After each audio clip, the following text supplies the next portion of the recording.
We began with Robert Altman, the filmmaker. He has made many movies that have captured the attention of audiences and aficionados of film. Think about The Player, and think about Nashville, and think about so many other films. His new one first was called Pret-a-Porter. It is now called Ready to Wear, and I am pleased to have back at this table Robert Altman. Welcome, sir.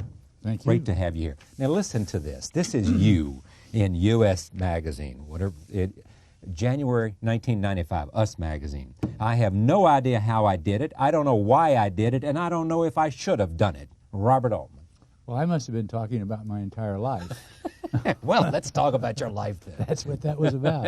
I thought it was about a movie. It's about a life. May have been about all the movies.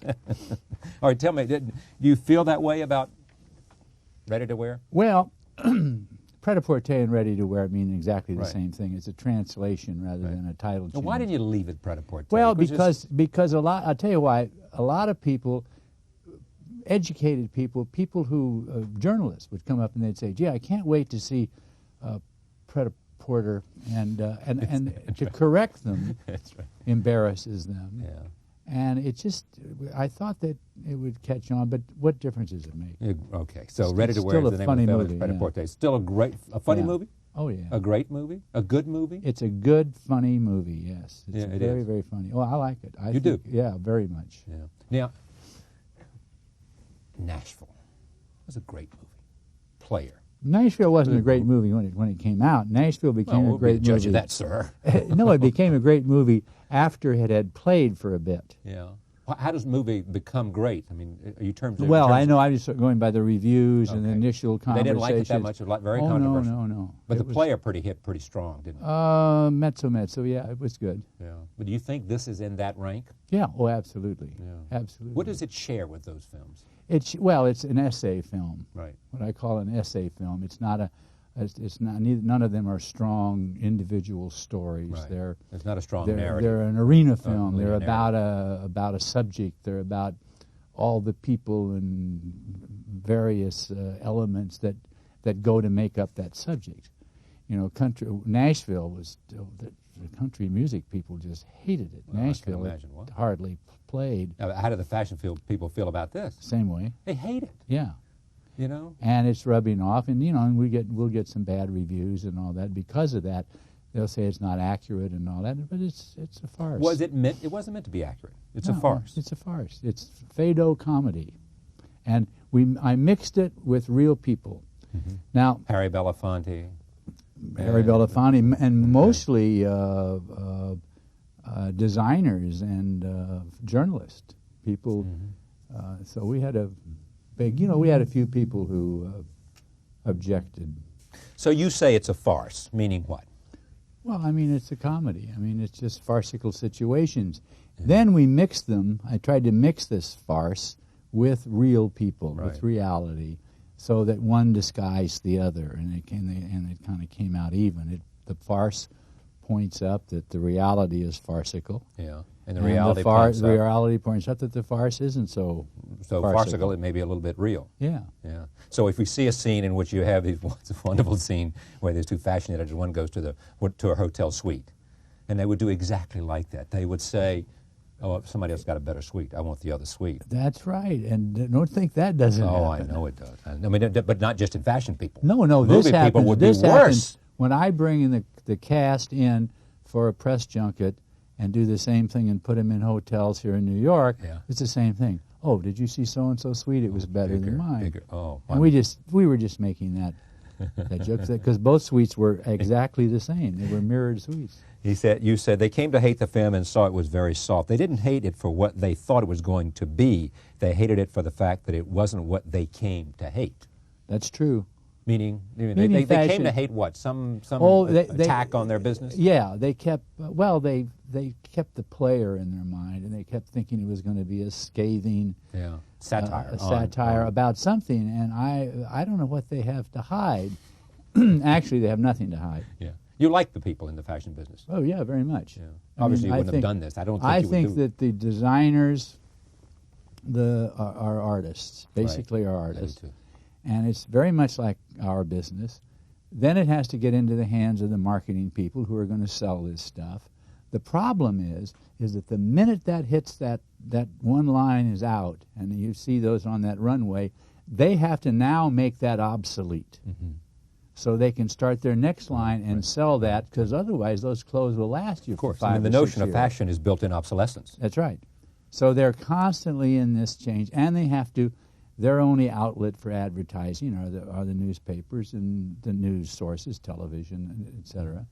So they have to keep this thing going. You know, it's amazing how they serve each other, isn't it? I mean, the magazines write about the fashion people. The fashion people want to be in the magazines, and the magazines want the fashion people to advertise in their magazines. I mean, it all is so intertwined and incestuous, isn't it? That's Take a look at this clip. This is, as you know, I've had a number of fashion people on this broadcast because I find them interesting. Well, Karl Lagerfeld's been here, Oscar de la Renta, two very, very different people, Donna Karan, Ralph Lauren. A lot of them have been here because they're interesting, and I think they have some view of our culture. Well, they are basically artists, the designers are. There's no question about it. All right, take a look. This is Karl Lagerfeld and Andre Leon Talley, who is an editor at Vogue magazine. Roll tape. What about this movie, Pret-a-Porter? Is it any? Do you know anything about it? Are you involved in it? I am certainly not involved. I'm certainly not involved. Are you anticipating it with enthusiasm? No, I couldn't have nothing to do with it. Do you have any idea whether it's good or bad? It's made by Robert Altman. I don't. If I read the newspapers, I could have an opinion, but I prefer not to read the articles. You know, I didn't want the cameras at the shows because I was told by John Fairchild, other people, that it was very embarrassing and boring for them to have all this crew around, and they couldn't look at the collections. And, you know, for me, when I do a show, the stars are the buyers and the press. I show to professional people. I don't like movie stars around. I don't like all those things around because those shows are very professional, and the stars are the people I have to show to and I want to show to. So this whole Altman thing, you know, he worked on that movie for 10 years.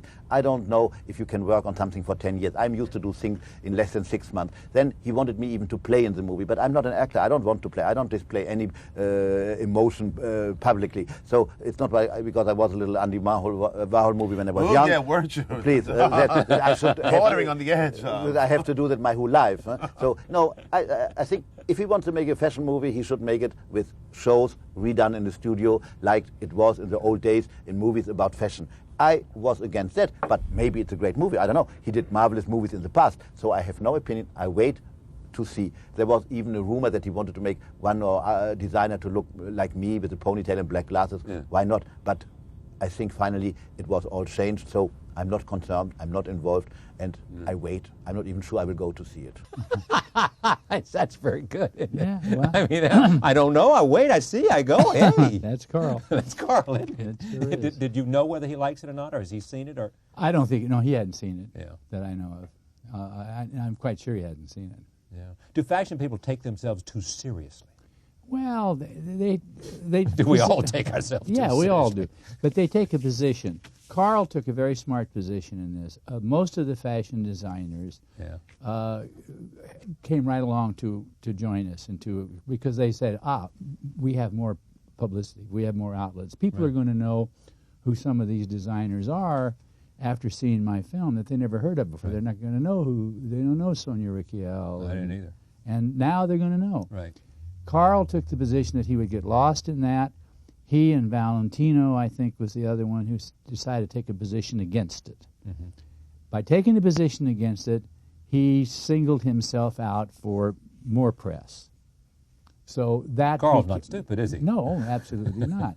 And it helps us. If everybody had come along and said, "Oh, this is wonderful," no controversy. Nobody would have been interested talking about in it. You would film. see all these articles in the New York Times and elsewhere. That's right. All right, before we move further, I just want to see a look at this film. This is a great scene with Sophia, who's never looked better. Did she look good or not? Mm. And back with Marcello Mastroianni. You know, you get whoever you want. Well, I let them do what it is they got into the business to do in the first place, and that's to create. Now, how do you do that? Before I let them. I insist that they become creative, that they invent, and that they do. I do not say, stand on this mark and move here and do this. Yeah, but when you say, you just saw an interview that I did with Dennis Hopper, you said to me beforehand last night, and that's exactly what he said. It was the truth. I mean, these people all started out they wanted to become actors because they want to create. Yeah. They want to do things. They get into these big, expensive films, and they come along and they're told, stand on this mark, say this word, do this, wear this, etc. I don't do that. I bring him in, I say, you're playing this character, you develop this character, bring it to me. If it doesn't fit with everybody else, then I'll try to push you and say, well, maybe you should play it this way. But basically, they're creating all the time. Altman doesn't have a script when he goes to film? I have a script, but I don't have, in a film like this, the script is an outline. Yeah. Because most of the things that happen, I'm interested in happening out of the characters developed by the actors and by the reality of the situation. Yeah, but Tommy Lee Jones was here the other day, and he was talking about Cobb. You know, I don't know if you've seen the film. I haven't seen it yet. His performance, I think, is extraordinary. Oh, he's a wonderful brilliant, actor. Yeah, you know, very great good actor. But and Shelton had written, he liked the dialogue. I mean, he basically said, you know, I did the script. That's what I did. I mean, that's one version. I mean, that's another version. Well, that's the way I think most films are made. I mean, and there's nothing wrong with that. I mean, if everybody made films the way I made films, I think it'd be pretty boring. I mean, everybody does things in their own particular way. I make a certain kind of film, and that's just the way I operate, that's all. Characterize the kind of film you make. Well, I'm more interested in essay films. I'm more interested in behavior, human behavior, character behavior, than I am in telling very tight stories. Stories, long, drawn-out kind of stories. I like them when I watch them, but I don't deal with them very well. Yeah. I mean, what I like about what you do, I just have a feeling you've taken me there for an experience. Well, I'm trying to put you in an arena where you are surrounded by whatever that subject matter is, and you're able to be inundated with it. And to give me a sense that no arena is static. That is always going and bouncing off of each other, moving, and it doesn't have some linear. The linearness is, I sacrifice sometimes. A lot of people think too much. They say, "Oh, I want to see a good, strong story." Well, then they should go see. But so when the people who back you, I mean, do they say, "Robert, give us a little more story"? They say, "Don't give us another." The people who back me make some kind of judgment to say, will this film this guy's going to make sell tickets? But nobody backs me to very, very big money. I mean, these aren't big risk films. Yeah, you don't pay your actors a lot, do you? I don't get, no. I mean, I pay them as much as I can, but I don't get $40 million to make films. And I mean, I'm working really on a much lower level. I know the feeling. But I like it. I mean, it's my choice. I do and, too. I know it. It's just the kind of work that I do. How much did it cost to make this film? What kind of check did Mr. Weinstein have to write? $18 million. 18? Mm-hmm. You make that back in... Tomorrow. Well, the day after Christmas. The day after Christmas it'll be done. 18, you made that. And then you got the foreign rights, and you got... Oh, this is an international film, so the foreign is as big, if not bigger. Plus, than you got the video US. cassette. That'll be big. Oh, the film's not going to have any problem. Okay. Well, I didn't want you. I want you to be a bankable director. So do I. Here's a clip featuring Sophia Loren. Take a two actors that I noticed there. Three that we saw. Marcello Mastroianni was terrific. Marcello, okay. Yeah, and Sophia, they hadn't worked together for many, many years, and they were great together. Sparks. Oh yeah, the chemistry, all that stuff. They're great friends. I mean, they've done such wonderful work together. And Marcello is a true clown. I mean, he is a true gifted clown. And you could see that here. Yeah. And Sophia, I'd never worked with either of them before, and I was just stunned by their professionalism and their creativity and how they worked together. They were great. I mean, are you like, I want you to be honest, are you like Woody Allen? I mean, it is said that Woody Allen calls you, asks you to be in a movie, whatever you're doing, you kind of drop it because you want to work with Woody Allen. You have some of that. I mean, when you called up Sophia and said, I'm doing this movie about the fashion world, she said, send me the tickets. I don't know why people come to work for. I think I do know the reason. The reason is I insist that they do the kind of work that they got into the business in the first place to do. And the other thing is that I've, over the years, they've learned to trust me. In other words, they'll stretch a little bit further than they will because they know I'm not going to use something that is bad or something that will embarrass them, or if they go too far with a characterization and it's silly, they know that I won't do that. I won't do anything to embarrass them. So my big job is to get them to have the confidence in me that I will protect them. And when you have somebody like Tim Robbins that you used in Shortcuts and you liked him there, you use him again. Oh, sure. And you work with Tim Robbins was in The Player and the Shortcuts in this film. Both of those. Yeah. And in the next one too, probably. But whatever it is, Tim and I know we have a relationship. We know how to work. And most of these actors I have worked with before. And I tell you, Sophia and Marcello, I don't know if I'll have opportunity again to work with them, but boy, I love it. Yeah. What's next for you? What are you doing next? I'm doing a film in my hometown, Kansas City, called Kansas City. And we're going to start shooting in April, and it's about jazz and politics and gangsters in 1934. Boss Tweed. Boss Pendergast. Boss Pendergast, I'm sorry. Yeah. And Harry Truman came out of that. Harry Truman, we opened the film with Harry's speech when he decides to run for the Senate. Who plays Harry Truman? I don't know. I don't know yet. Well, who's in the film? I don't know yet. You don't know, but you're not going to tell me? Or well, I think I know, and I'm pretty sure I know, but I haven't quite closed the deals, and I don't want to. All right, let me just give another clip of this film here. Take a look at this. This is Tim Robbins, sports writer, is there, and Julia Roberts comes in, and they end up, because of the shortage of rooms, they end up in the same room, sharing the same room and the same remote control. Here it is. Julia Roberts. The best. The best? Why is she the best? I don't know. Julia did a little piece in The Player one day, that thing. And, but Julia Roberts, Terry Garr, Marcello Mastroianni, and Sophia Loren all in this film are four of the easiest, most creative actors I've ever worked with. That's not to say the other ones are bad, but the other ones are, they are just so helpful and so easy. And I'm unfortunately out of time. You go off to Kansas City. A couple of things. You love the Knicks.